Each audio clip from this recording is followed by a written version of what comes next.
Greetings and welcome back once again to Barandar Streams. Today we are taking a look at the game The Lord of the Rings, the adventure card game. This is a game originally created by Fantasy Flight Interactive Studios. Um, they put the game out. It was actually pretty good, very hard, but pretty good to play. And the studio wound up closing, um, and the game was left in limbo. As Modi Digital, who makes a lot of digital board game adaptations on Steam, stepped in and they helped with the transition of this game being picked up by another development company, Antihero Studios, who's now taking over the game. So they've made a few minor adjustments and changes and things that they're going to do with the game. They have a new roadmap, so we're going to take a quick look at how things are looking nowadays. You now have different gameplay experiences, but you still have access to your cards and your decks here. So we'll pop in here real quick. Um, you basically have heroes that you can work with. There are several of them that you can use.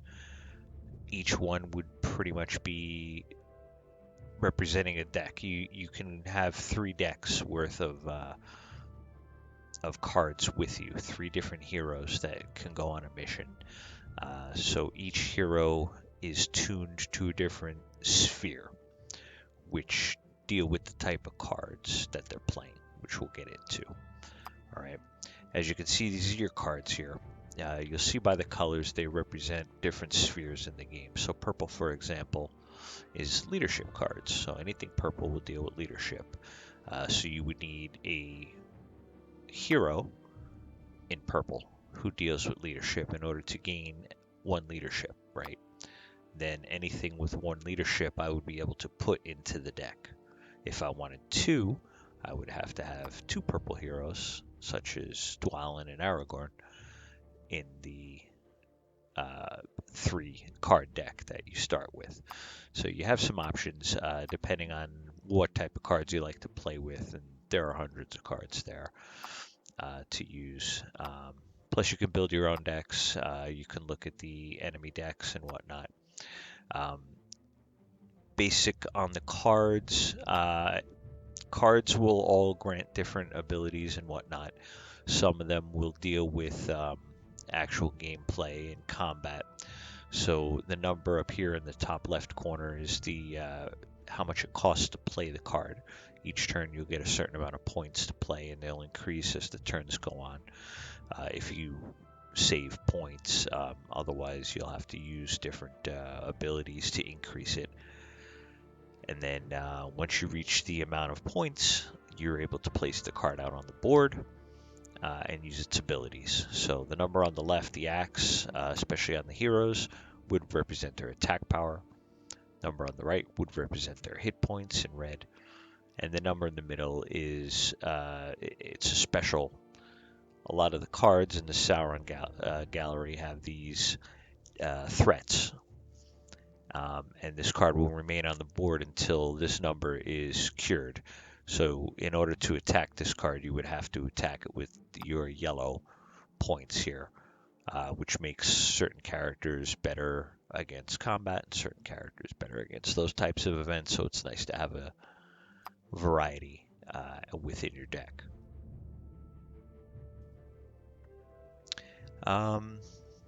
Pretty much covers the basics of decks. Now your gameplays have changed a bit. There are multiplayers, which I really haven't messed with. I usually do single player. In your single player, you have your tutorials, which are streamlined and changed a bit now. I think they actually play better.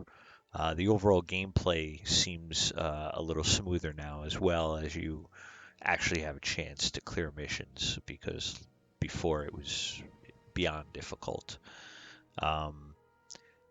Quick play, your random skirmishes, you can play different kinds of missions that you can set up. Your adventures is something new that they're going to be adding, and I believe these are intended in the future to be DLC content, where you will get a storyline of several missions within one adventure. And the first one they have given for free here.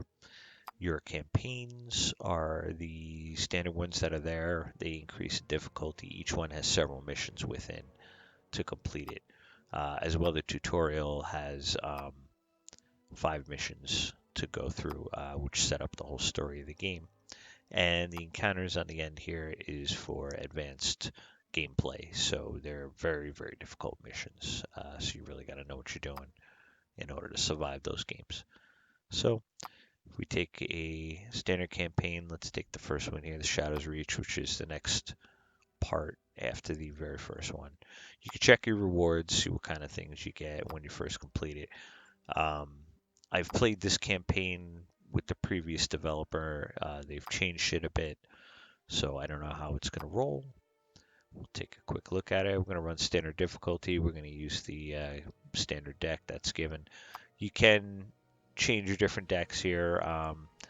I've created a few decks. There's a few that are already here, and they'll be based on certain things. So each deck, like, as you can see, spirit focus, lore focus, leadership focus, depending on what kind of cards you like to play. Different decks have different types of cards. So kick out with the first one, and we shall start. After arriving at Beyond's Hall, you've learned the famous Bilbo Baggins was taken by Mirkwood spiders mere hours ago. Without hesitation, you volunteer to find and retrieve the Hobbit, hopefully before he's consumed, or worse. And so you find yourself before Greenwood the Great, that the wary and the wise call Mirkwood. A sleeping evil once inhabited the Greenwood, but was purged many years ago. The forest has since known a period of peace and the return of wholesome life. As the shadows now gather under the trees, you sense a foulness on the air. You fear evil may have returned to this realm. In the intro, the tutorial, Bilbo had gone out and got into some trouble. The dwarves came, and I think Arwen came and helped him out. And then at the end, he had gotten, we were going to Bjorn's Hall, and that's when he got captured. So that you begin to search for clues as to which direction the spiders took Bilbo. There are ample signs of recent struggle in the small glade, and several of the Hobbit's possessions are strewn about. After a few moments, you notice a gleam of metal on the forest floor. Perhaps a sign. You're about to investigate, as several giant spiders creep into the glade. They don't seem at all interested in assisting the search. Quite the contrary. As usual. I'm Aragorn, son of Arathorn. I am Arwen, Elrond's daughter. My axe is restless in my hands. Alright, so these are starting cards. You can swap out any cards that you want or keep. Generally speaking, the numbers here are going to be low to start with. You're going to have a low amount of points to use at the beginning of the game. As you can see, like 3. It'll be very low, so you don't want to pick cards. You can have 1 in your hand for a little bit later, but you generally want to get cards that you can put out with low points quicker to get more units on the board. So this is actually a pretty decent starting hand, so I'm not even going to bother with this. I'm just going to keep it.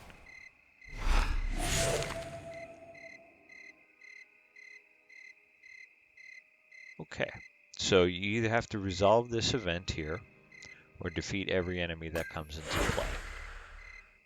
Now this would be the starting board, and I'll go over how it plays. This up here is Sauron, his cards and his resource points. This down here obviously is my hand and my resource points. This is my draw pile and how many I have left in my deck.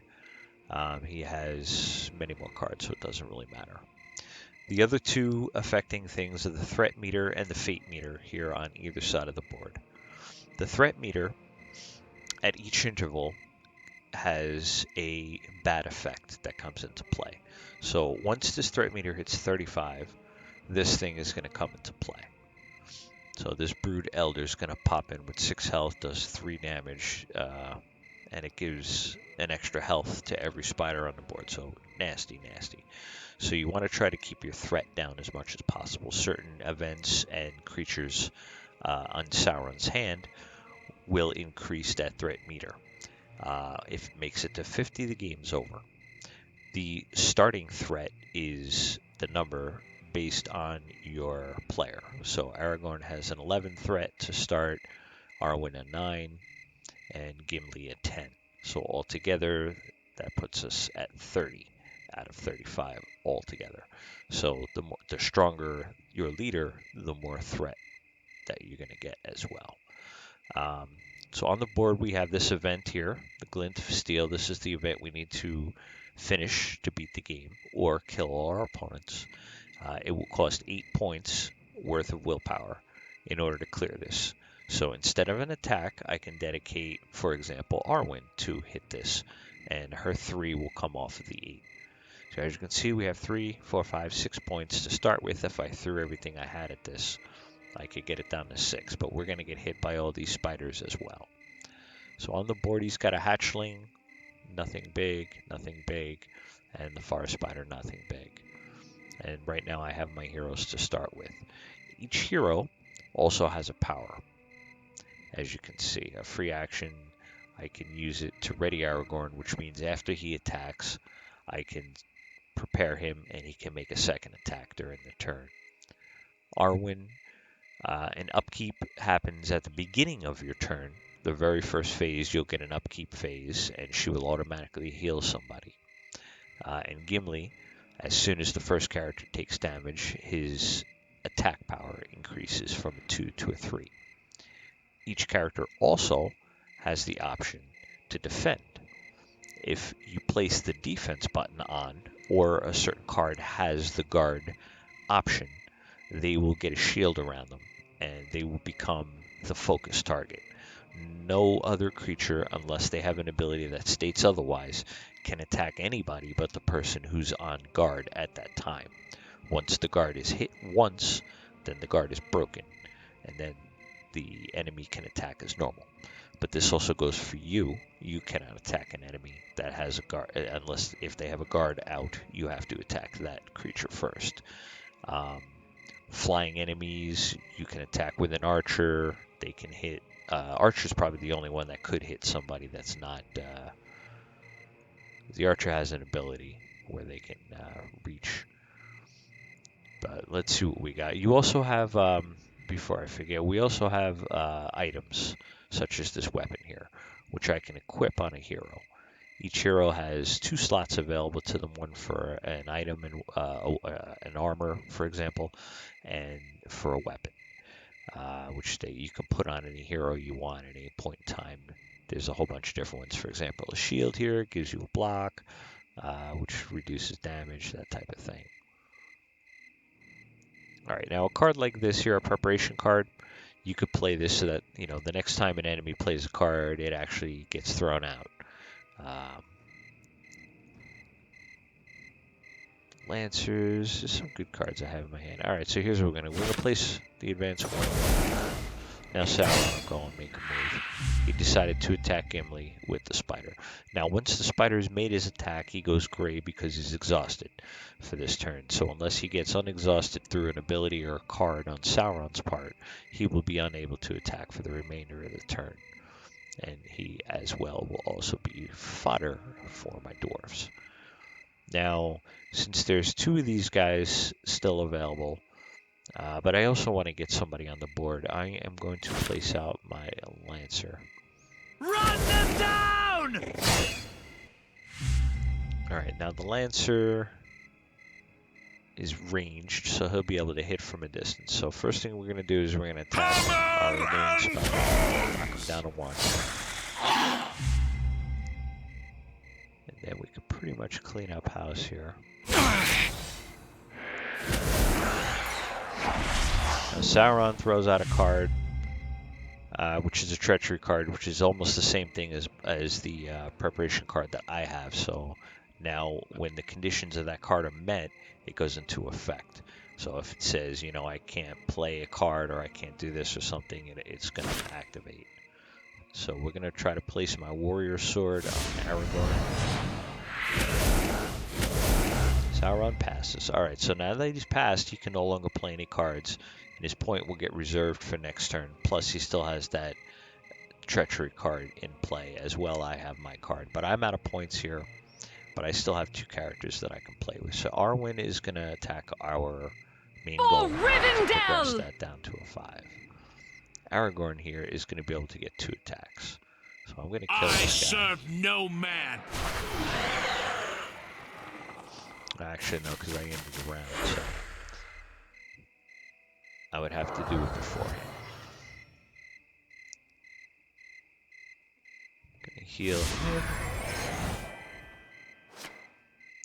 Alright, so now that the new hand has come up, I've drawn two new cards. I have Gandalf, which is a great card, but it also costs 5 to play, so I would have to reserve 2 and wait till next turn in order to play it.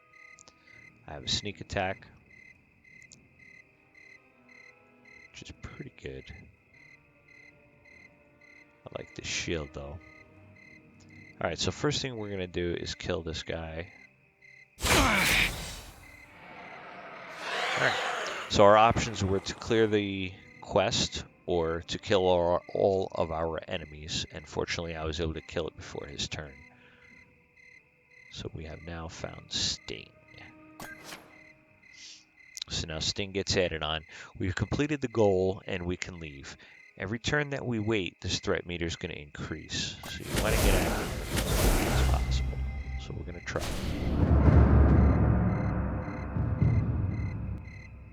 Bilbo's mind must have been clear during the first moments after his capture. You notice that he slid his sword along the undergrowth as he was hauled away. When the spider's poison immobilized him, he must have dropped Sting. Encouraged, you venture into the shadowy green-grey wilderness that is Mirkwood. The small cocoon is dropped before the lady. Eat it, milady. Scrumptious it is. Tasty, sweet. The skinny creature squeals in pleasure and anticipation, jumping to and fro on arms and legs as if a spider himself. The creature gives the cocoon a kick. False it is. Baggins, trickster, thief, cheater. Call him. Eats it. Eats it. The enormous spider moves to hover over the cocoon. Spear-sized mandibles emerge slowly from its dripping maw. Suck it to bounces, milady. No hangingness or dryingness needed. Not like tough dwarfses or tricky elves. Sweet and juicy habits. Just leave closes, milady. For precious is in its pockets, my precious. The spider monstrosity is about to delve into her meal when a sudden noise is heard from the edge of the lair. Flapping its hands nervously and bobbing its scrawny neck, the creature pleads. Don't listen to woodsy noises, milady. Eat, while habit is warms. Someone has arrived, and the spiders move to greet them. For hours you delve into the menacing forest. Thorny undergrowth and sticky crawlers grab at you as if with minds of their own. A subtle change in the echo of the wood heralds a change in scenery, and you soon come upon a dark, gurgling stream. While the watery smells and soothing sounds relax you, you've been warned not to trust any water in Mirkwood, save for that gathered from fresh rain. The spiders must have crossed the stream by traversing the canopies above, but how will you cross? A nearby dead tree may be the answer. You attempt to push at the dry trunk, hoping for it to fall and bridge the stream. Unfortunately, your efforts attract the local wildlife. Wonderful.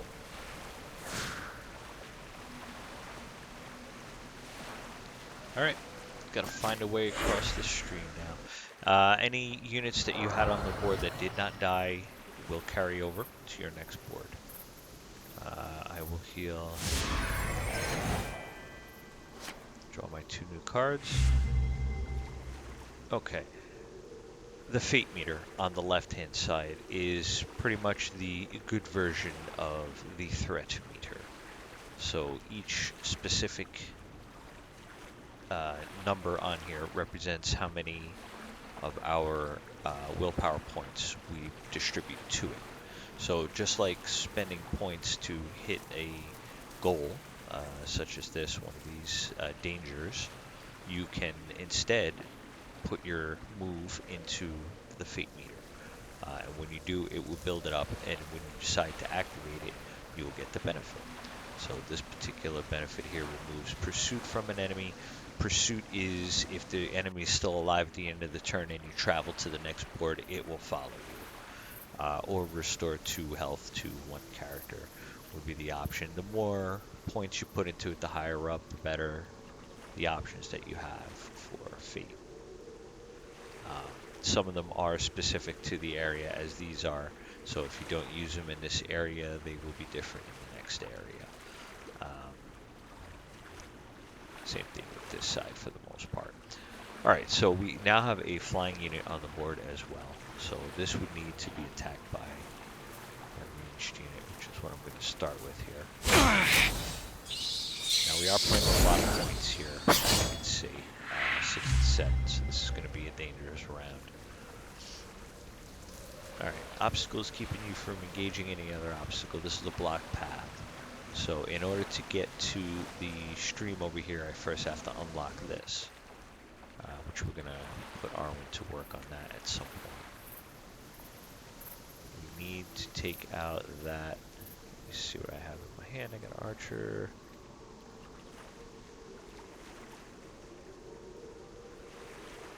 Now Gandalf is good because I could use Gandalf to reduce this threat meter by 3 points, which would be a nice thing. And I would like to get Sting on somebody's hands. Axe, I don't have anybody with defend on them.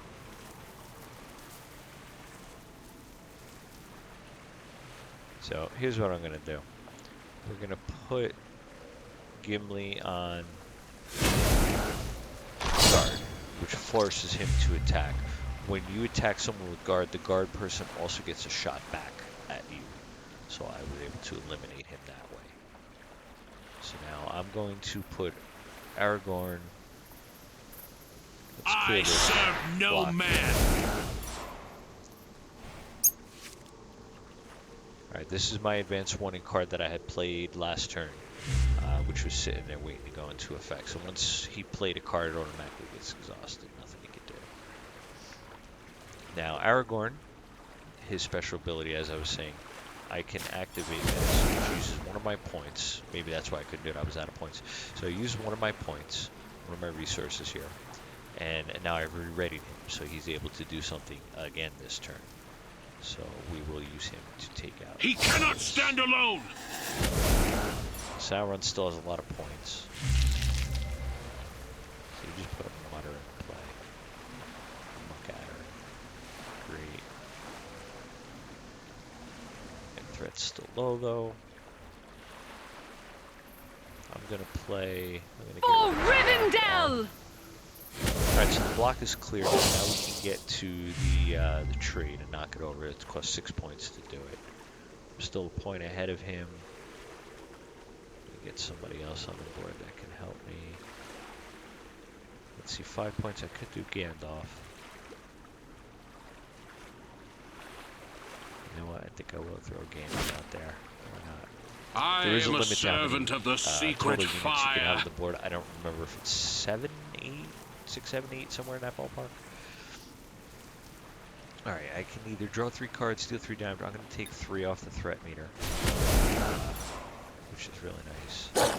Alright, now he's throwing a bear on there with Stalwart. So the unit doesn't exhaust. So in other words, he can attack and then he can attack again, which makes it very dangerous. I'm thinking I can either kill him straight up with Gandalf, or I can take this down to 2. I think I'll kill him. Go back to the shadow. That's too bad. Alright, so Gandalf's gone at the end of the round. That's defeating.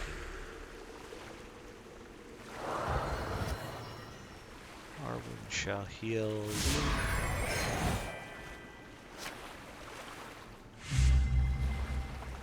2 cards. Alright.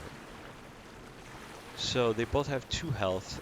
This guy is going to die either way. So what I'm going to do is I'm going to activate him on defense. This way at least whoever attacks him will die as well. That killed the 2 of them, which is fine.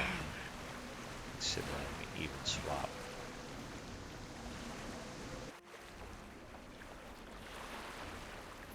I wouldn't mind getting that out on the board there, but I think we're going to throw the veteran. My axe swings too. And I might as well. Wait a minute, he's got 4 points left. For Rivendell! Let's see what he does with his 4. Alright, so he's playing a treachery card. He's got 2 in play now. That makes me nervous. He cannot stand alone!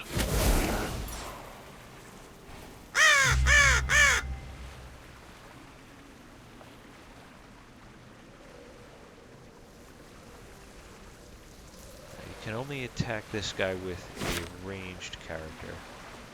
You breathe so loud I Now- could shoot you in the dark. He automatically deals 1 damage. I will hit this. What's the next allied answer? So we exhausted. Not good. But now the bird's on the ground. Ha ha ha. Alright, so we want to get our goal done. He's exhausted, so he's not going to be able to put anything else out on the board. Just make sure nobody's got pursuit. At the end of the turn, this is going to give 1 point onto the meter, so we want to kill that guy first. So basically, Baruch Khazan Adonai! he'll pass. And then Baruch finish Khazan! that off. Get out of here to avoid the living threat. The dead tree falls across the stream with a splintery crack. You use the fallen trunk to step across, careful to not slip. What could cause wild creatures to attack so? Perhaps the corrupted stream is their main source of water. As you jump off the trunk on the far side, a deep rumble greets you. For a brief moment you wonder what could make such a sound, but only for a brief moment. For out of the shadows shambles an enormous black bear. It roars.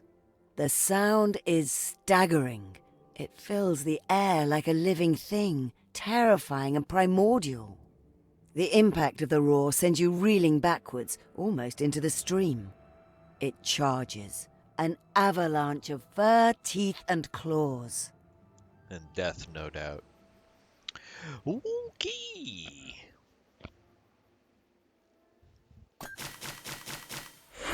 Alright, so basically we just got to take out the bear. However, our threat meter is looming a little large here. And there is one at 34, which will bring out another bear, so that's bad.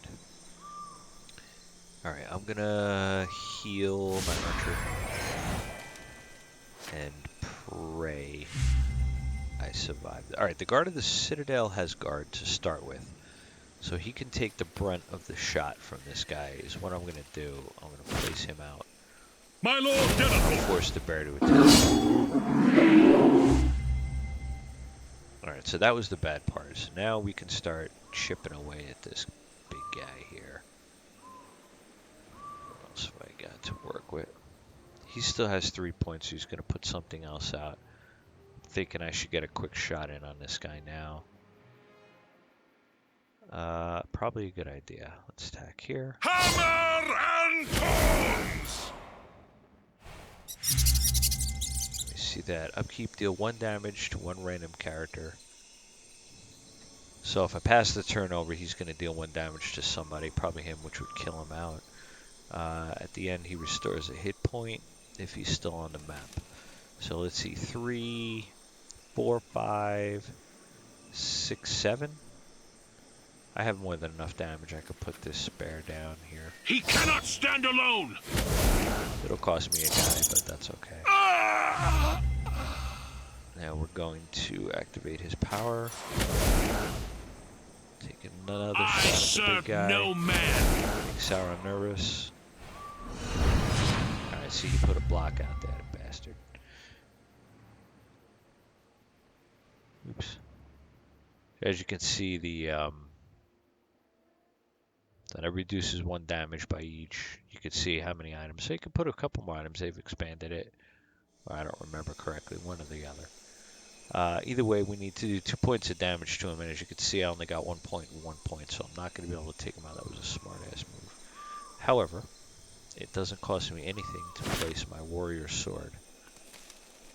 And I shall give it to Arwen. For Rivendell! For Rivendell shall finish.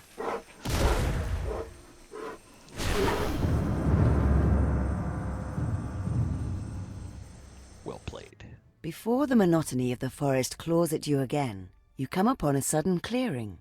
The sluggish breeze and one grey light of the dell are a welcome change from the humid twilight of the forest. On the far side of the clearing, you spy what you've been looking for. A group of large spiders hovering over a tightly wound cocoon. It's time for a rescue. We're coming, Bilbo. Don't worry. We're coming. Defeat 6 enemy units, or defeat every enemy in play. Oh boy. Alright, let's see what we're looking at here. Alright, we gotta heal somebody. Your main characters are important not to die, so I shall give it to him. Her rather. Alright, so situation. We need to get... This would probably be Bilbo, but who knows? It could be somebody else, depending on if the story takes a turn. But it will cost us 7 points to find out. These 2 spiders here both have guard, which means they have to be attacked first. I think the archer can overlook that. Yeah, the archer can overlook that and attack anybody they want.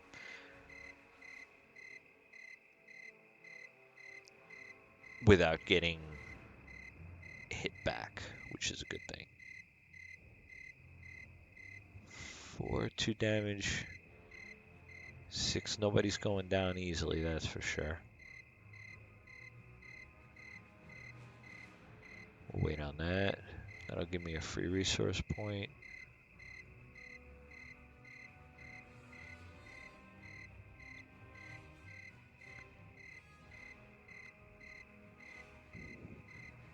Okay.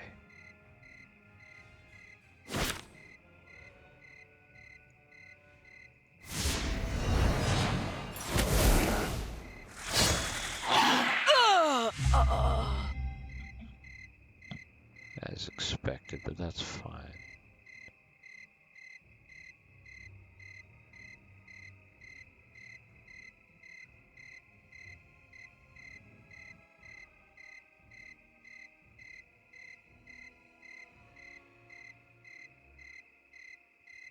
Don't have the best cards in my hand, yeah.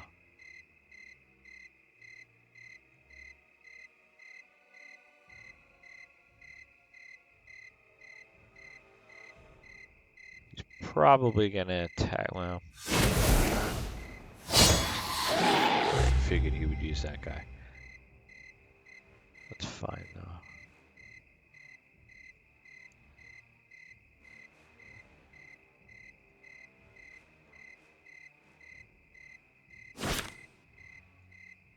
Nothing passes unnoticed. Alright, that burns all his power now. Now we can start working on things here. First, I'm gonna get... Oh, wait a minute. These guys are gonna have guard every turn. Alright, I'm gonna have to start chopping these suckers down here. Let's He cut this cannot guy stand out. alone.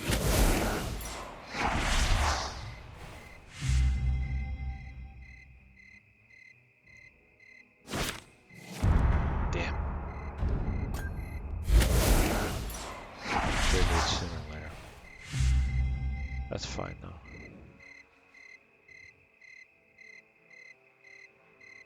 Take this guy.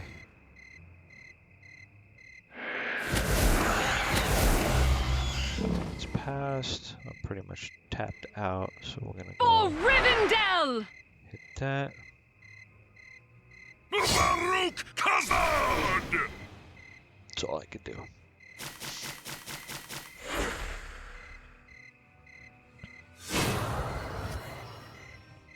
Well.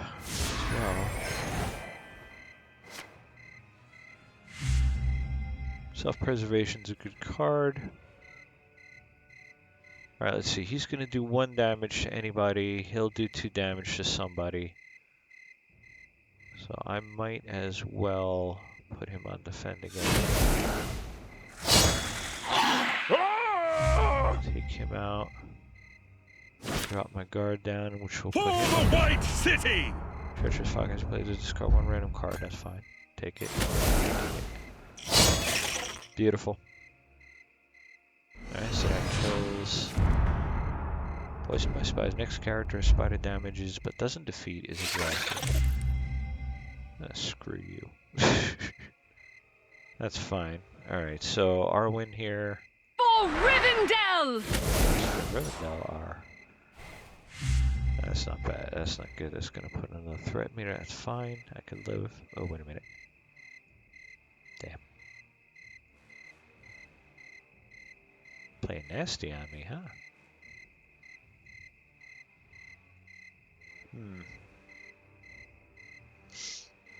Alright, that's fine. He cannot stand alone!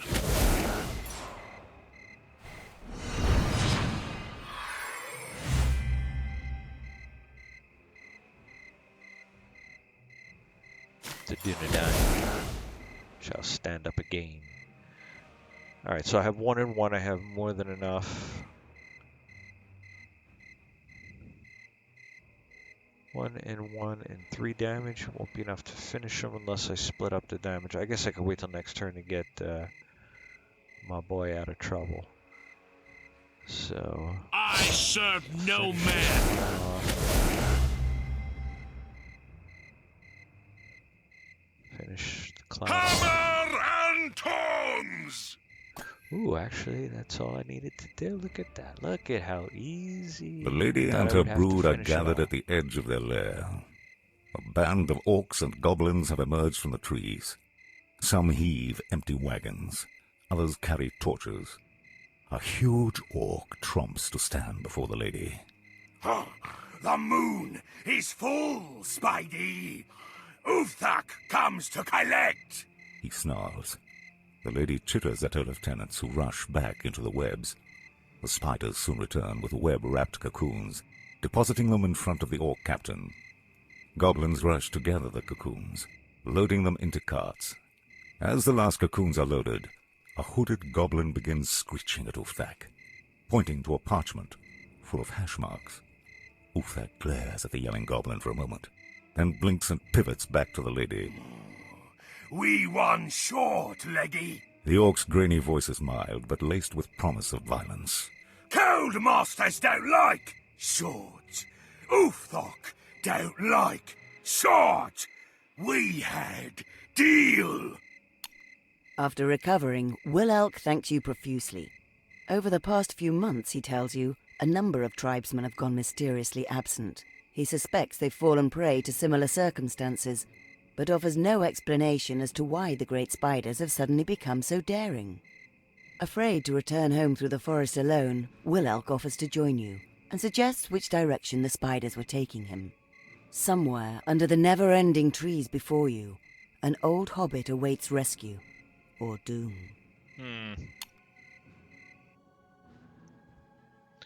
And there we have it.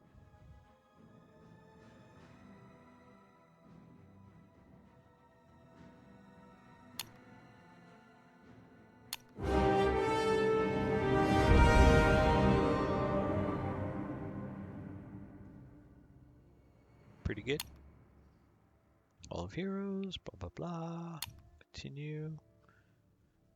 And that is the first part. And then you can continue the quest in Quest 2, Quest 3, however many there are for this particular thread that you're running. And the story will continue. I've liked the voice acting and the storylines, the way the game is played. I think it's much better now. Prior to the last set of updates in this game, the original gameplay, it was the Sauron would have 6, 7, 8 points a turn, and he would just be dropping monsters like crazy, and you would just be fighting them off, and the threat meter would just go through the roof almost every turn. You'd have to be very, very good, use very specific cards, it was very complicated, but the way it is playing now, it's smooth. It actually works pretty good. It is available on Steam, and as of now, I still do recommend the game. There is more coming in the future.